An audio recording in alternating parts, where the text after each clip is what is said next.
Hello everyone, this is Murtuza Khadri. Welcome you all to Civils Era. So today we are going to discuss about eRupi. What is eRupi? Why is it in news? And its relevance for the UPSC Civil Service examination, both for prelims and mains. So if you are new to our channel, please hit the subscribe button and hit the bell icon so that you will not miss the notification of our videos. So without further ado, let's begin. So let's understand the context behind the news. Recently what happened is our Prime Minister has established the electronic voucher based digital payment system, which is known as eRupi. What is eRupi basically? And it is basically a first step towards the digital currency which Indian government has been undertaken along with RBI. So who has established this eRupi? eRupi has been established by collaboration of National Payment Corporation of India, Department of Financial Services, Ministry of Health and Family Welfare, National Health Authority of India.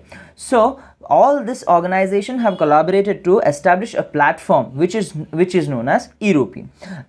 What is this e-voucher system? Is India the only country to establish such voucher system? So this voucher system has already been implemented in various other countries such as US, Colombia, Chile, Sweden, Hong Kong, etc. All these countries have been using this voucher system to provide a public service delivery. So I hope you understood the context of the news.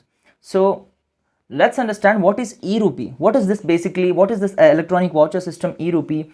So it is basically a cashless contactless digital payment mechanism. It is basically a cashless contactless digital payment mechanism which works on the basis of quick response or QR code or SMS string based e-voucher system which is sent to the users through mobile phones. So how will the user be benefited from this system? Basically what happens is the user will be able to redeem this voucher. So this voucher will be redeemed by the users through a service provider without the use of any card, digital payment app or any internet banking access. So it is very user friendly. So the other thing which happens with eRupi is it establishes a connection between both the service provider and the beneficiaries without any physical interference. So without any physical interface, it connects the both beneficiaries and the service provider or the sponsors. So on the basis of digital connection.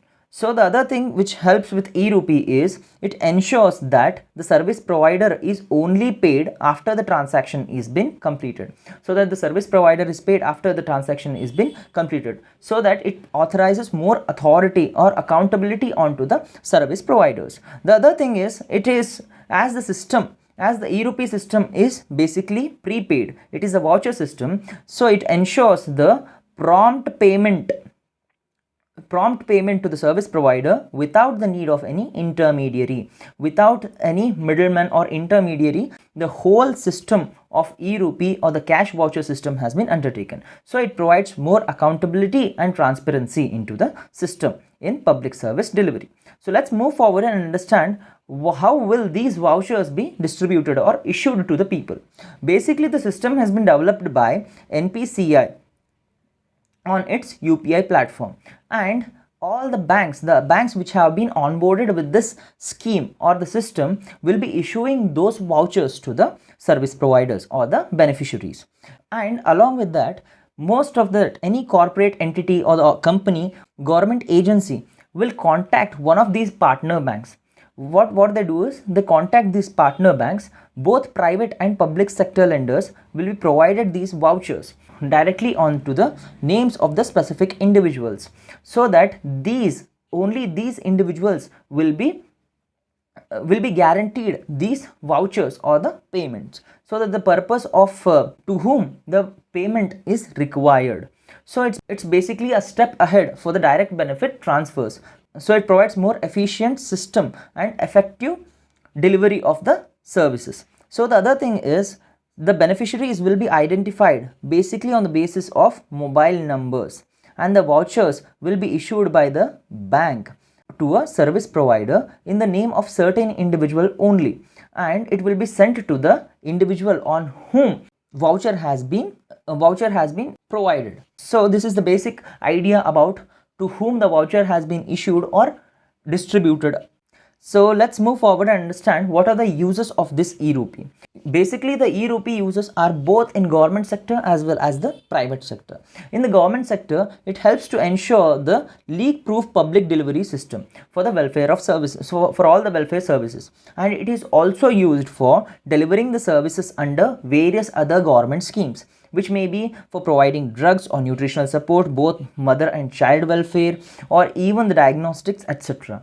Along with that, various other important schemes like Ayushman Bharat, Pradhan Mantri Jan Arogya Yojana, fertilizer subsidies, all these subsidies will be provided under eRupi, so that as earlier all the subsidies or the cash transfers would be done basically by using the direct benefit transfer. So by using the voucher, the various other leakages of this direct benefit transfer would be tackled.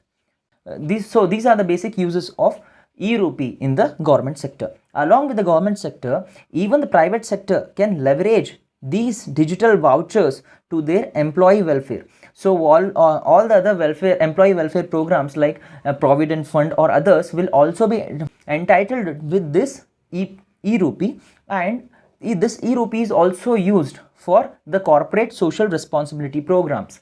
So it helps in both employee welfare, also in CSR.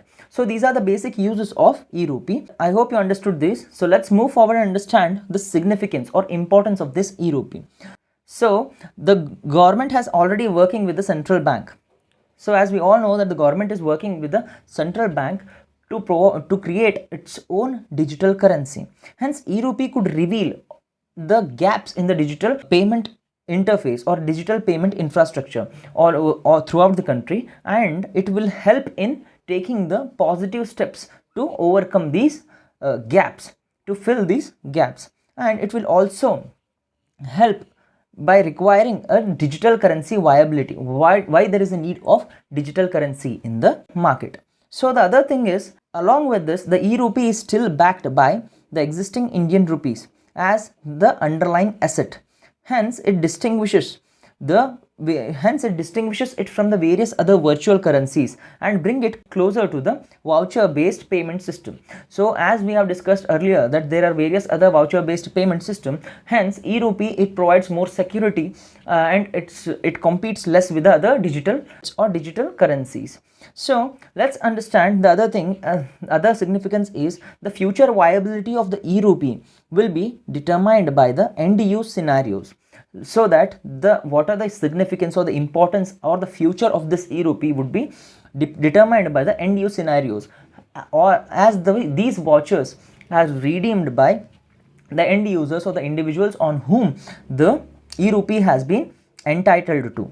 So the other thing is the digital rupee also has a great importance in the private sector, as we discussed earlier, than in employee welfare as well as the corporate social responsibility. So these are the basic significance of the eRupi. I hope you understood what is eRupi, like what is the system behind it, what are the important points which could be asked in your examination. So I hope this is a very important current affair or an important event for your prelims. So I hope you understood all the basic points which I have been explaining, and you will be able to answer all the various questions. So if you have any doubts and queries, please do comment in the comment section below. So if you like the video, hit the like button and share among your friends. So thank you very much.